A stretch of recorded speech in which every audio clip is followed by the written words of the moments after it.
Hooray, I got some new toys! Special thanks to YouTube user AmatomicX who helped me to get my hands on those, so yeah, thanks a lot for this. And as you can see, those are pen dosimeters. They have different ranges, and well, the first thing I did after successfully managing to read and charge them, I placed one of the dosimeters that reads in milliröntgen inside this nice pile of pitch blender uranium ore, and I set up my camera to record into the dosimeter right here, and I also made a setup of a small ultra bright LED. You can't really see it from here. I stuck that LED into those kind of ribs or whatever they're called from this old minibar fridge that is actually my chemical storage, and that worked really well to record the reading on this dosimeter.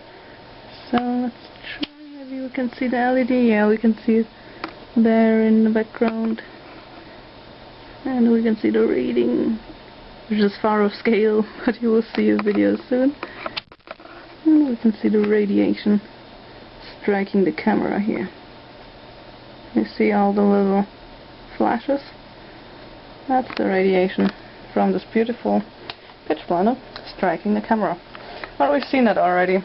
Let's move on to the reading inside this little pen dosimeter. Okay, here we go. Let's discharge the dosimeter. You can see we're not exactly on 0, but that doesn't really matter. Also, we're starting with a lower dose because, first of all, I only used 4 little stones of pitch blender, and only later on build up that big pile. So let's see what happens. Also, let's speed things up a bit because the whole video was just over 30 minutes long. One important thing to note is, of course, that with this close range there's a lot of beta radiation hitting the dosimeter, and this produces somewhat of an inaccurate reading because of course this is not the dose your body would receive, as beta rays are not that penetrating. This is more for gamma and X radiation, so you gotta take that into account, but it's still very amazing to see how fast this little hairline here moves.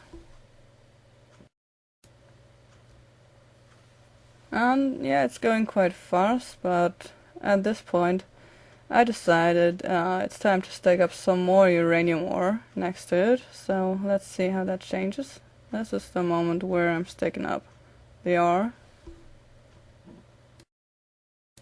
I'm not sure how long it took to set that up because of course I had to be very careful not to touch and move the dosimeter or anything. So yeah, but I think the hairline is already starting to move a little faster, don't you think? And you can see all those little flashes of radiation striking the camera CCD in between.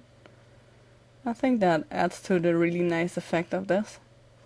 I'm also planning to do further experiments with the dosimeters. As you saw, I have a couple of them, and I want to shield the beta rays using aluminum, and then try to see what happens to get a more accurate dose reading. So not a show-off like this is, but more of a real dose reading, like what would happen if you'd bury yourself in rich uranium ore and rich pitch blender, and what kind of exposure would you get? What kind of true full-body exposure from the gamma radiation? Let's see that in a later video. As you can see, we're nearing 100 milliröntgen here, so I think it's time to stop the torture to this poor little dosimeter. Thanks for watching.